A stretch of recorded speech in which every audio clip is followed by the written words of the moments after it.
Hello dear students,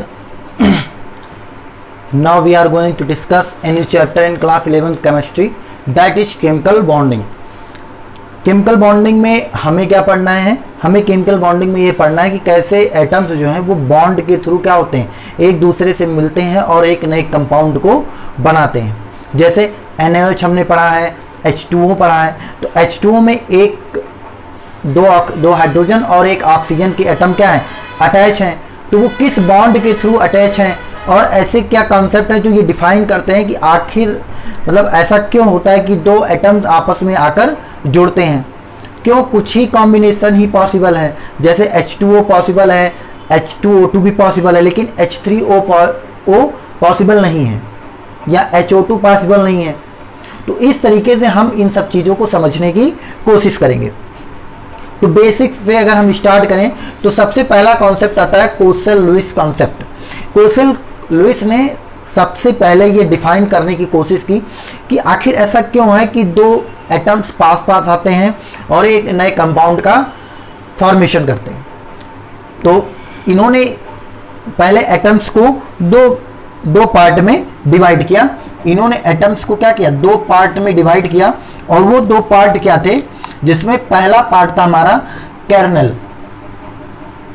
पहला part क्या था, कर्नल था. और दूसरा पार्ट था आउटर सेल. दूसरा पार्ट क्या था, आउटर सेल.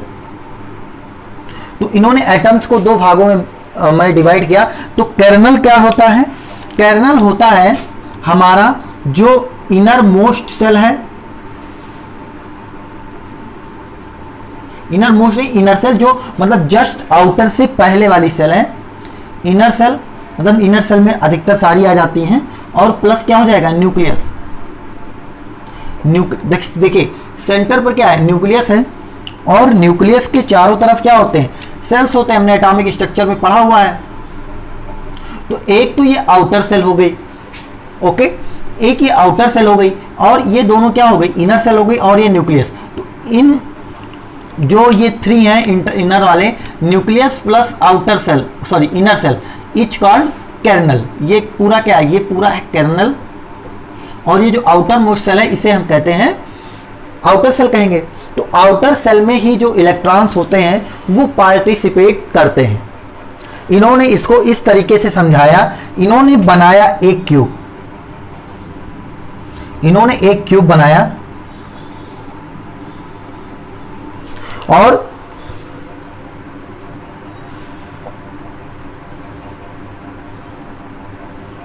इन्होंने एक क्यूब बनाया और क्यूब से समझाया कि मान लीजिए इस क्यूब के जो 8 कॉर्नर्स हैं, अगर ये सारे इलेक्ट्रॉन से क्या है, ऑक्युपाइड हैं, तो ये हमारा हो जाएगा नोबेल एटम हो जाएगा या नोबेल गैस एटम हो जाएगा. नोबेल गैस एटम हो जाएगा जो आगे फर्दर किसी से रिएक्शन करने की टेंडेंसी नहीं रखता है. ना तो वो लूज करने की टेंडेंसी रखता है और ना ही गेन करने की टेंडेंसी रखता है. इसीलिए आयनाइजेशन एनर्जी भी मैक्सिमम होती है और इलेक्ट्रॉन गेन एंथैल्पी भी क्या होती है, मैक्सिमम होती है. किसकी, नोबेल गैसेस की. क्योंकि ना तो ये डोनेट करने की टेंडेंसी रखते हैं और ना ही एक्सेप्ट करने की टेंडेंसी रखते हैं. फिर इनके कहने का मतलब है, इन्होंने ऐसे समझाया, जैसे मान लीजिए सोडियम एटम है हमारे पास. सोडियम एटम्स 11, 23 इलेक्ट्रॉनिक कॉन्फ़िगरेशन करेंगे अगर ऑक्टेट रूल वाला, तो हो जाएगा 2, 8, 1, 8 2 10 1 11. तो इनके कहने का मतलब है अगर हम इसका क्यूब बनाएं, तो इस क्यूब को कुछ इस तरीके से आप देखिए. तो यहां पर केवल एक इलेक्ट्रॉन हमें यहां शो करना है. तो इसके पास आसान क्या होगा, इसके लिए आसान क्या होगा, इन्होंने कहा इसके लिए आसान होगा कि ये इस इलेक्ट्रॉन को डोनेट कर दे. क्योंकि इसके पास दो चांसेस हैं. एक चांस है कि एक इलेक्ट्रॉन को डोनेट कर दे और दूसरा है 7 इलेक्ट्रॉन ये एक्सेप्ट कर ले. तो 7 इलेक्ट्रॉन एक्सेप्ट करना ज़्यादा मुश्किल है किसकी कंपैरिजन में, 1 इलेक्ट्रॉन डोनेट करने के. तो सोडियम क्या करता है, एक इलेक्ट्रॉन डोनेट करने की टेंडेंसी रखता है कि इसकी लो आयनाइजेशन एनर्जी होती है कि जैसे आप थोड़ी सी एनर्जी देते हैं ये तुरंत इलेक्ट्रॉन क्या कर देता है, डोनेट कर देता है. जबकि क्लोरीन की बात अगर हम करें 70Cl 35.5, तो इसका अगर करें तो 2,8,7। तो ये क्या करता है, जब इसका आप क्यूब बनाएंगे, सॉरी इसको यहीं छोड़ देते हैं, ये वाला क्यूब इसको हटा देते हैं, तो बाकी ये 1 2 3 4 5 6 7 एक वैकेंसी खाली है। तो इसके लिए इसके पास भी 2 चांस है, या तो ये 7 इलेक्ट्रॉन क्या कर दे, डोनेट कर दे, या 1 इलेक्ट्रॉन को ये क्या कर ले, एक्सेप्ट कर ले। तो ये कोशिश करता है कि 1 इलेक्ट्रॉन को हम एक्सेप्ट कर ले। ये 1 इलेक्ट्रॉन को डोनेट करके क्या बनाता है, कैटायन बनाता है। सोडियम क्या करता है, 1 इलेक्ट्रॉन को लूज करके क्या बनाता है, कैटायन बनाता है, Na+। ओके, या इसको इस तरीके से दिखा दें, 1 इलेक्ट्रॉन, ठीक है। तो ये क्या करता है, क्या बनाता है, कैटायन बनाता है। और क्लोरीन क्या करता है, 1 इलेक्ट्रॉन को क्या करता है, एक्सेप्ट करता है। 1 इलेक्ट्रॉन को एक्सेप्ट करने के बाद Cl- बनाता है, दैट इज एनायन। एनायन बनाते हैं, और जो आयन, जो बॉन्ड बनता है इनके बीच, सोडियम और क्लोरीन के बीच, तो NaCl जब बनता है सोडियम और क्लोरीन, तो इनके बीच काम करता है इलेक्ट्रोस्टैटिक फोर्स ऑफ अट्रैक्शन। मतलब ये ना तो कोई, देखो अब जब यहाँ की बात कर रहे हैं कैटायन एनायन की, तो यहाँ पर अगर कोई बॉन्ड बनेगा तो वो इलेक्ट्रोस्टैटिक फोर्स ऑफ अट्रैक्शन के द्वारा ही बनेगा, क्योंकि सोडियम पॉजिटिव बनाएगा, क्लोरीन नेगेटिव बनाएगा। तो और हम जानते हैं कि अपोजिट चार्जेस के बीच क्या होता है, अट्रैक्शन फोर्स लगता है। तो यहाँ पर लगेगा अट्रैक्शन फोर्स, यहाँ पर क्या लगेगा, अट्रैक्शन फोर्स लगेगा। तो अट्रैक्शन फोर्स लगने के कारण यहाँ पर क्या हो जाएगा, अट्रैक्शन फोर्स लगने के कारण यहाँ पर क्या हो जाएगा, एक बॉन्ड का फॉर्मेशन होगा। ओके, दूसरी एक पॉसिबिलिटी यहाँ पर हम लोग और समझने की कोशिश करते हैं, कार्बन की पॉसिबिलिटी को समझने की हम यहाँ कोशिश करते हैं। तो अगर हम कार्बन की बात करें, अगर हम यहाँ पर क्या बात करें, कार्बन की बात करें,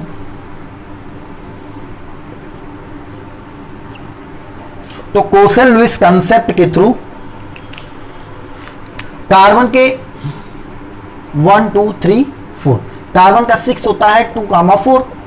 इसके आउटर मोस्ट इलेक्ट्रॉन में कितने हैं, 4 इलेक्ट्रॉन है। अब इसके पास 2 पॉसिबिलिटी है, या तो 4 को ये डोनेट कर दे या 4 को ये एक्सेप्ट कर ले। लेकिन बात तो वही हुई भाई, मेहनत तो दोनों में ज़्यादा है। 1-2 की बात होती तब भी समझ लेते, लेकिन 4 को ही डोनेट करना और 4 को ही एक्सेप्ट करना है। तो ये कहता है कि हम क्या करेंगे, हम डोनेट करने में भी ज़्यादा एनर्जी लॉस करेंगे और एक्सेप्ट करने में एनर्जी लॉस करेंगे। इससे अच्छा ये है कि हम क्या कर लें, शेयर कर लें भाई, शेयरिंग कर लें भाई। जैसे ये मान लीजिए, इसको आप समझ ही गए होंगे, रुक जाइए इधर।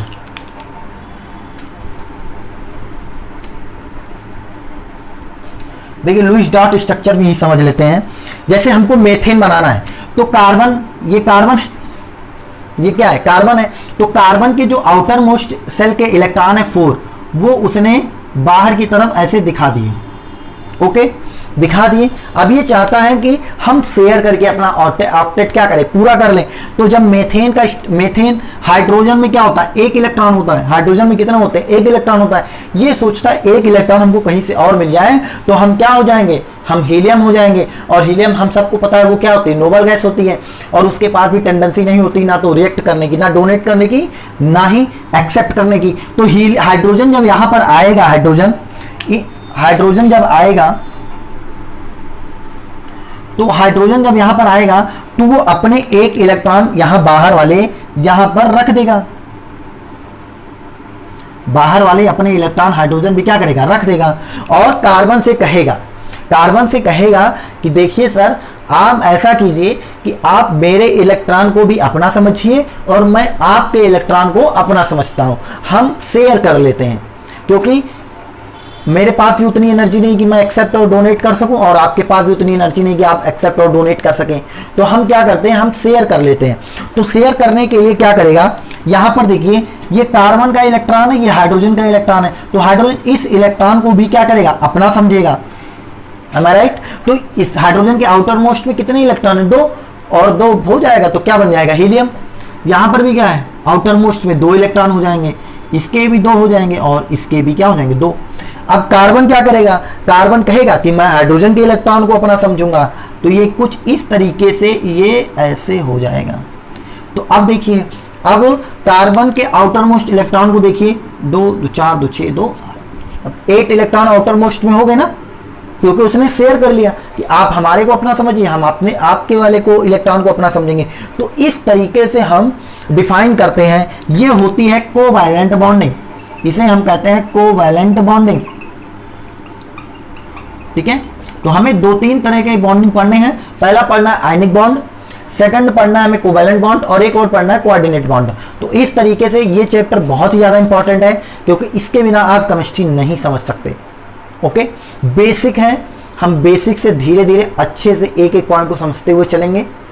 इसमें इस चैप्टर में जल्दबाजी नहीं करेंगे, क्योंकि कुछ चैप्टर अगर छूट भी जाते हैं, मान लीजिए, या हम कहीं मतलब कि तेज भी पढ़ लेते हैं, तब भी कोई दिक्कत नहीं है। लेकिन ये चैप्टर अगर आपके पहुंच से बाहर निकल गया तो फिर केमिस्ट्री समझ लीजिए आपके हाथ से गई।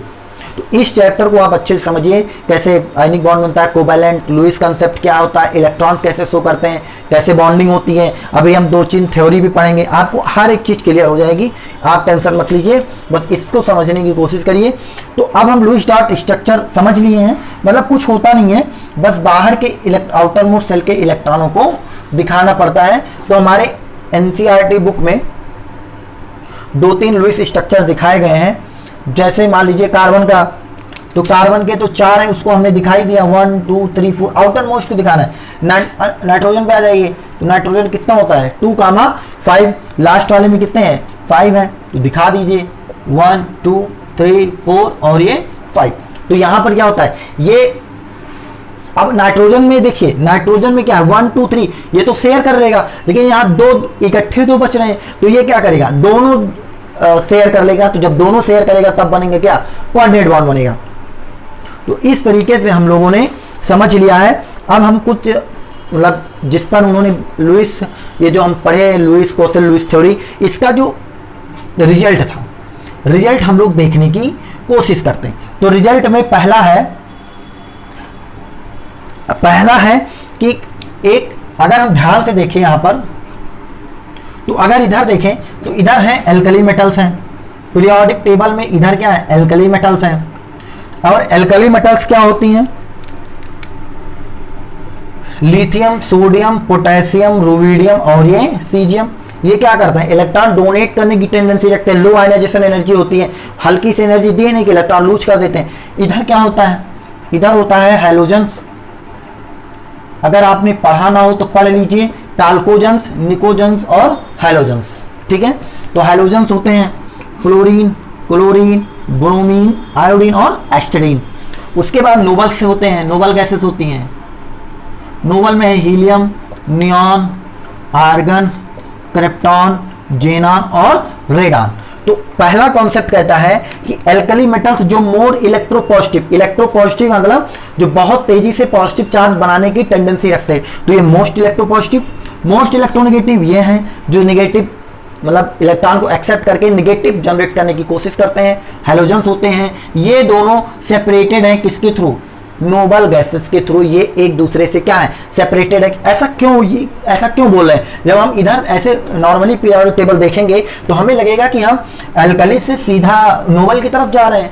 फिर आप कैसे कह दिए कि सर सेपरेटेड है, वो तो कॉर्नर पे है, ये इस कॉर्नर पे है। तो नोबल क्यों सेपरेट कर रहा है, देखो नोबल इसलिए सेपरेट कर रहा है कि जैसे सोडियम है, ये देखो ये पूरा पीरियड है। ओके, अब क्या है, अगर सोडियम एक इलेक्ट्रॉन को क्या करेगा, डोनेट करेगा, एक इलेक्ट्रॉन डोनेट करेगा तो बनेगा नियॉन, बनेगा क्या नियॉन। और फ्लोरीन क्या करेगा, एक इलेक्ट्रॉन को एक्सेप्ट करेगा तो बनेगा नियॉन। तो बात तो वही हुई ना, इधर से गए और इधर की तरफ आए, तो बीच में कौन पड़ रहा है, नियॉन। बीच में कौन है, नियॉन। तो इसीलिए कोसेल लुईस कॉन्सेप्ट एनसीईआरटी में कहा गया है कि एल्कली मेटल्स और हैलोजन्स के बीच में कौन आता है, नोबल गैसेस आती हैं। ऐसे ही छोटे छोटे कॉन्सेप्ट को हमें समझते हुए चलना है। और हम आज नेक्स्ट है the formation of negative ion from halogen atom and positive ion from an alkali metal is associated with the gain and loss of. वो तो हम समझ ही गए कि ये क्या इलेक्ट्रो पॉजिटिव, ये क्यों है, क्योंकि ये पॉजिटिव बनाने की टेंडेंसी रखता है। हमने अभी क्यूब बनाया था, क्यूब में एक ही इलेक्ट्रॉन थे, तो या तो इसके पास टेंडेंसी थी एक को डोनेट करे या 7 एक्सेप्ट करे। तो ये कहता है भाई एक डोनेट करना मेरे लिए आसान है, इसके पास क्या है, या तो 7 भाई आप डोनेट कर दीजिए या एक एक्सेप्ट कर लीजिए। तो ये कहता है डोनेट करना तो मेरे लिए मुश्किल है, लेकिन एक्सेप्ट करना तो ये इसीलिए क्या होते हैं, नेगेटिव चार्ज प्रोड्यूस करते हैं और ये पॉजिटिव चार्ज प्रोड्यूस करते हैं। ये इलेक्ट्रोपॉजिटिव होते हैं और ये इलेक्ट्रोनेगेटिव होते हैं। ठीक है, एक कॉन्सेप्ट हो गया।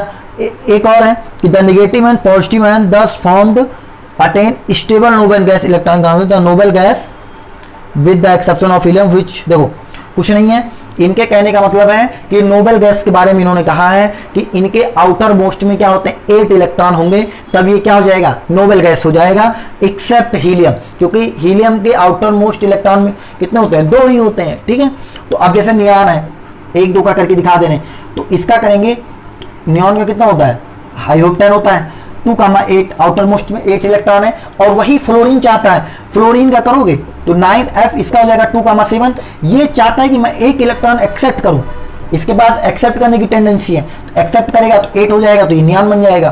क्लोरीन का देखो, क्लोरीन का 17 होता है, 2,8,7, और वही 18 होता है किसका, हीलियम आर्गन का, आर्गन क्या हो जाएगा 2,8,8, बस 1 इलेक्ट्रॉन एक्सेप्ट करेगा और क्या हो जाएगा। तो नोबल गैसेस में आउटर मोस्ट में कितने इलेक्ट्रॉन होते हैं, 8 इलेक्ट्रॉन होते हैं, किसको छोड़कर, हीलियम को, हीलियम में कितने होते हैं, 2। ओके, एक और है कि बस इतना सा कहा है कि ये जो सोडियम क्लोराइड है, सोडियम प्लस और क्लोराइड माइनस, इनके बीच लगता है इलेक्ट्रोस्टैटिक फोर्स ऑफ अट्रैक्शन, इनके बीच क्या लगता है, इलेक्ट्रोस्टैटिक फोर्स ऑफ अट्रैक्शन लगता है। इस तरीके से इलेक्ट्रिक कूलाम्ब लॉ में पढ़ेंगे आप, हाँ कूलाम्बिक फोर्स लगता है, इसमें कौन सा फोर्स लगता है, कूलाम्ब फोर्स लगता है। कूलाम्ब फोर्स आप पढ़ेंगे 12th में, पहला ही चैप्टर है इलेक्ट्रोस्टैटिक्स। लेकिन अभी समझ लीजिए कि पॉजिटिव और नेगेटिव के बीच जो अट्रैक्शन फोर्स लगता है उसे कूलाम्ब फोर्स कहते हैं। ठीक है, इलेक्ट्रोस्टैटिक फोर्स ऑफ अट्रैक्शन या कूलाम्ब फोर्स। इस तरीके से हमने जो सबसे बेसिक थ्योरी थी बॉन्डिंग की, उसको हमने समझ लिया है, कोसेल लुईस कॉन्सेप्ट। आप लोग इसको अच्छे से समझ लीजिए। Thank you.